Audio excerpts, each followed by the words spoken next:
நீங்கள் நினைக்கிறமா எம்ஜிஆர் வசையல்ல 2 சட்டை 2 வேட்டி பட்டாப்படி அன்றவாறு இதுதான் சட்டை எம்ஜிஆருக்கு 1940களில் ஞாபகம் வச்சுங்க. இதான் எம்ஜிஆர் உடைமை.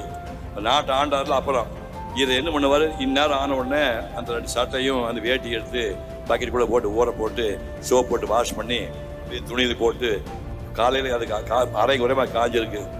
இசை பெட்டியெல்லாம் கிடையாது. சொம்புக்குள்ளே தண்ணி குடிக்க சொம்புக்குள்ளே சுடுகரியை போட்டு சூடானோடனே சொம்பு இஸ்திரி போடுவார். கற்பனை பண்ணி பாருங்க. சொம்பு இஸ்திரி போட்டு அந்த துணி எடுத்து போட்டுட்டு அங்கேருந்து நடந்து 3 கிலோமீட்டர் ஸ்டுடியோவுக்கு நியூட்டன் ஸ்டுடியோவுக்கு நடந்து ஸ்டுடியோ போவார். போயிட்டு ஐயா ஏதாவது வேஷம் இருந்தாருன்னா ராஜகோரமாக இருக்கு, இவ்வளோ அழகாக யார் போயிருப்பான், நீங்கள் தான் எக்ஸ்ட்ரா வேஷம் பண்ணலாமா, சாதி பண்ணாங்க. இப்போ வேஷம் கிடைக்கல, இருக்கிறது 10 ரூபா. நடந்து போயாச்சு. அங்கேருந்து ஓல்டன் ஸ்டுடியோ நடந்து போக முடியாது. ஒரு பஸ் பிடிச்சா போய் இறங்கினாரு. அங்கே போயிட்டு வரும்போது ஒரு பையன் நிற்கலாம். அண்ணே என்ன பிரச்சனை, சாப்பிட்டு 3 நாள் ஆச்சு.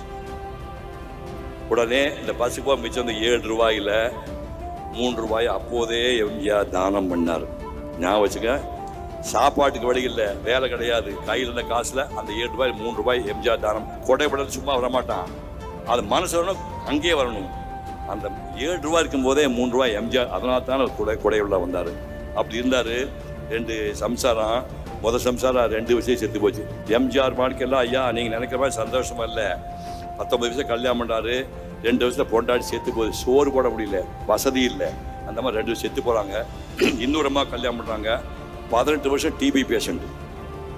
2வது சம்சாரம் 18 வருஷம் டிபி பேஷண்ட். டிபி பேஷண்ட்டோட குடும்பம் நடத்த முடியுமா? அங்கே ரோடு வாட்டாக்ஸ் ரோடுங்கிறது சென்ட்ரல் ஸ்டுடியோவிலேருந்து ஒரு கிலோமீட்டர் அந்த பக்கம். அங்கேருந்து சைக்கிள் ரிக்ஷா பிடிச்சி சைக்கிள் ரிக்ஷாவில் டிபி பேஷண்ட் பொண்டாட்டி உட்கார வச்சு அங்கேருந்து மயிலாப்பூர் வரைக்கும் ஒரு 5 கிலோமீட்டர் நடந்து போவார். இவர் நடந்து போவார், பொண்டாட்டி ரிக்ஷாவில் போகிறார். அப்படிலாம் போய் வைத்தியமெல்லாம் பார்த்தார். இப்படிலாம் போராடி அதுக்கப்புறம் முதல்ல 54 மலைக்கடன் கிட்டாச்சு, அப்புறம் அலிபாபா கிட்டாச்சு, அப்புறம் மதுரவேலன் கிட்டாச்சு, இப்போ எங்கள் வீட்டு பிள்ளை கிட்டாச்சு, அப்புறம் நாடோடி மண் சொந்தமாக கிட்டாச்சு. அப்படியே படிப்படியாக போய் நாட்டையே பிடிச்சிட்டாரு.